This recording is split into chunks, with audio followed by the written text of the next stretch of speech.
¿Quién pregunta? ¿Quién pregunta? Ya está. Que el presidente de la República pues, se regodea de que desde el exterior lo felicitan, sin embargo los muertos siguen existiendo y siguen aumentando. Bueno, sí, cuando un mandatario de otro país hace un diagnóstico de lo que ocurre en México, seguramente no tiene la noción más clara y la versión completa de los daños colaterales y de la desaparición de más de 5,000 personas que no se sabe de ellos. De acuerdo a los reportes que hace la Organización de Naciones Unidas, se desconoce que hay más de 40,000 muertos en el país. Se desconoce también que hay poco más de 10,000 personas que no están identificadas en nuestro país y que todo esto es producto de la violencia, todo esto es producto finalmente de una estrategia mal planteada, es producto de una situación que no se ha previsto. Y debo decir que el grupo parlamentario del PRI sigue planteando y sigue insistiendo y seguiremos insistiendo que para nosotros es importante combatir el delito, combatir la criminalidad, disminuir los índices de violencia, también de alguna manera disminuir los índices de la corrupción que ha campeado en el país. Y quisiera, a propósito de esto, pues decirles a ustedes que no se le reprocha al presidente el actuar, como lo acaba de decir el día de hoy, que se le reprocha el actuar. No es lo que se le reprocha el actuar. Al presidente de la República se le reprocha de alguna manera que su actuación no ha sido la más adecuada, se le reprocha que la actuación del presidente no ha logrado los resultados que hubiésemos esperado, se le reprocha al presidente de la República también el hecho de que, se le reprocha también al presidente de la República el hecho de que no cambie la estrategia, que está empecinado en continuar con una estrategia que no es la adecuada. Nosotros como mexicanos, por supuesto, también nos dolemos, también hemos sufrido y hemos sido víctimas de delitos. Todos nosotros de alguna manera coincidimos con las manifestaciones que Javier Sicilia, el grupo que hoy tuvo una charla con el presidente de la República, le han planteado, pero al observar algunas de las respuestas sigue desde la presidencia de la República planteándose un discurso más fijado en el pasado, sin señalar con precisión datos o personas. Se trata de un tipo de discurso que no nos lleva y que no nos conduce a nada. Se trata también de un discurso de odio y de violencia desde la propia presidencia de la República, y esto por supuesto también forma parte de lo que nosotros no podemos de alguna manera permitir. Nos solidarizamos con este movimiento que busca la paz y la justicia en México, porque son elementos esenciales para la convivencia de todos los mexicanos en el país, y quisiera compartir con ustedes datos que son muy importantes y que no los hemos inventado nosotros, datos que tienen que ver precisamente con los índices de gobernabilidad y de corrupción en el territorio nacional. Si me lo permiten, pues en el caso de la estabilidad política, cuando inicia las administraciones panistas en el año 2000, nos encontrábamos en el lugar número 42 de 100 sitios, y hoy la calificación que tiene México, nos encontramos en el lugar 24, y hoy la calificación que tiene nuestro país es el lugar número 42, de acuerdo al Banco Mundial y el reporte de gobiernos, de indicadores en los gobiernos. Pero lo más desafortunado, en el territorio nacional tenemos otro problema muy grave, lo voy a poner aquí para que se vea mucho mejor, si me lo permiten. En el caso en el territorio nacional tenemos otro problema muy grave, que es el de la corrupción. La corrupción en nuestro país, de acuerdo a la medición ante 178 países, cuando inician los gobiernos de acción nacional, pues nos encontrábamos en una posición del número 51, y hoy ha aumentado tanto la corrupción que prácticamente se duplica al lugar número 98. Tenemos pues a México como un país sumamente corrupto, y este es el tipo de cosas que los gobiernos de acción nacional no han sabido, no han podido revertir. ¿Cómo podemos evitar la violencia en México? ¿Cómo podemos buscar justicia para todas las víctimas que han sufrido de todos los tipos de daño como consecuencia de la delincuencia, si tenemos graves problemas de corrupción? Y por otro lado, gustado también compartir con ustedes en materia de inseguridad pública, nada más al inicio de la administración de Felipe Calderón en el año 2006 y hacia el año 2009, el presupuesto que se asignaba a la Secretaría de Seguridad Pública inició con prácticamente 8,000 millones de pesos. Para este año, el 2011, ya estamos prácticamente en 40,000 millones de pesos.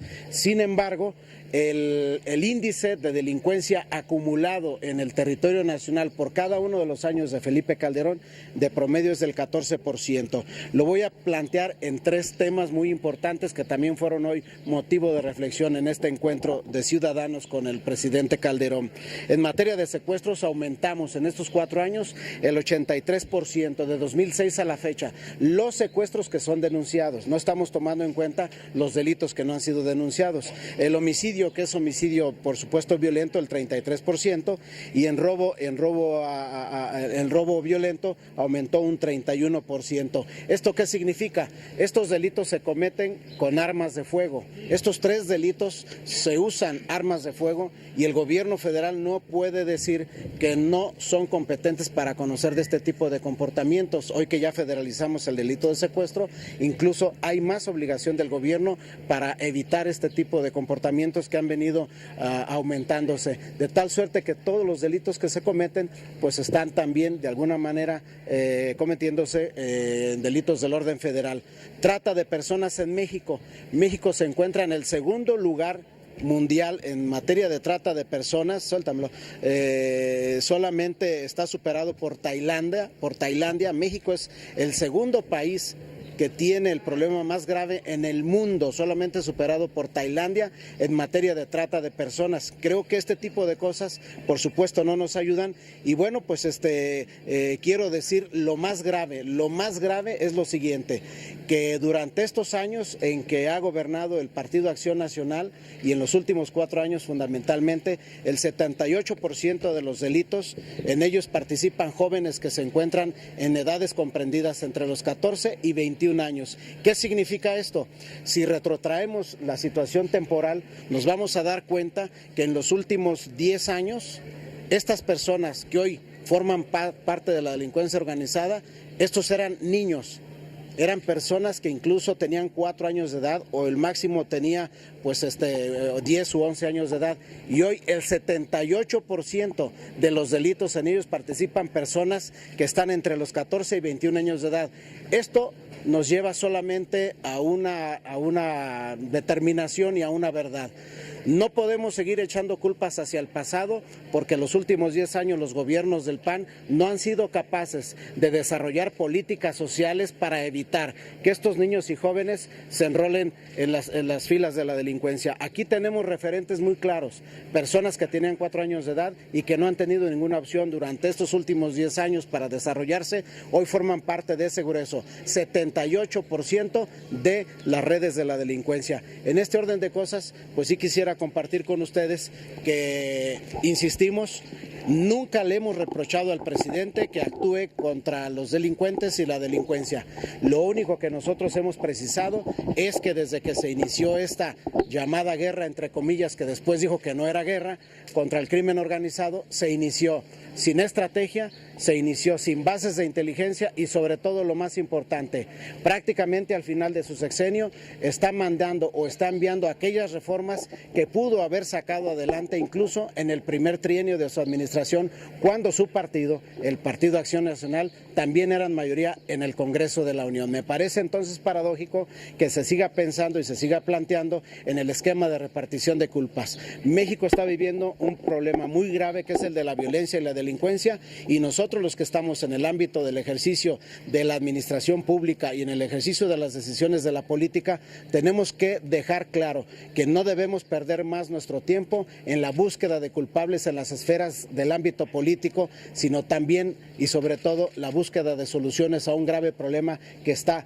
poniendo a nuestro país en una situación, en un dilema muy fuerte y en una situación muy grave en donde a veces parece que no sabemos a dónde se conduce nuestro país, cuáles son nuestros objetivos y hacia dónde vamos nosotros. Por eso reclamamos, por eso demandamos al gobierno federal de nueva cuenta un cambio en la estrategia, un cambio de rumbo, porque no obstante que se le han dado los recursos económicos y que se le han entregado reformas constitucionales y secundarias, el resultado tangible no es el que los mexicanos esperamos, y por eso nos solidarizamos con estos movimientos sociales que encabeza el poeta Javier Sicilia.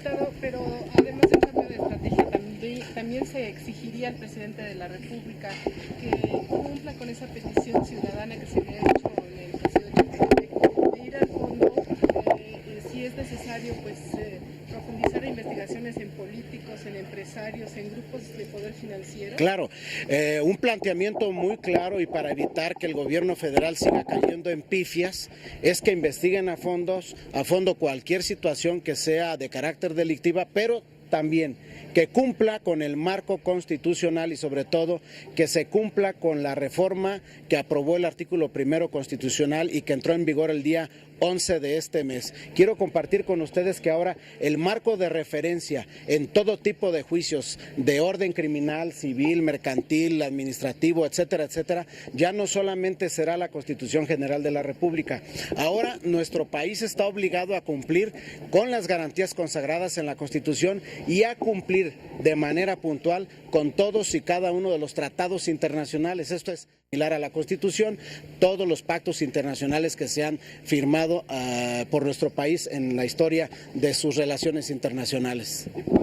Ayer el presidente de Colombia habló las estrategias de Calderón e incluso se puede decir que hasta minimizó las 40,000 muertes. ¿Eso no va a impactar también en la... Yo no puedo minimizar ni las 40,000 muertes, ni debemos de minimizar una sola, porque se trata de una vida de cualquier ser humano como los que estamos aquí o los que nos estén escuchando y viendo. No podemos nosotros decir que es válido matar, que es válido desaparecer, que es válido afectar a personas inocentes en una lucha contra la delincuencia, porque de otra suerte lo que estamos haciendo es ir de manera directa a legitimar estados autoritarios e ir de manera directa a afectar la democracia de un país que quiere seguir siendo un país con una gran historia, con una gran tradición y con un gran respeto en el contexto internacional.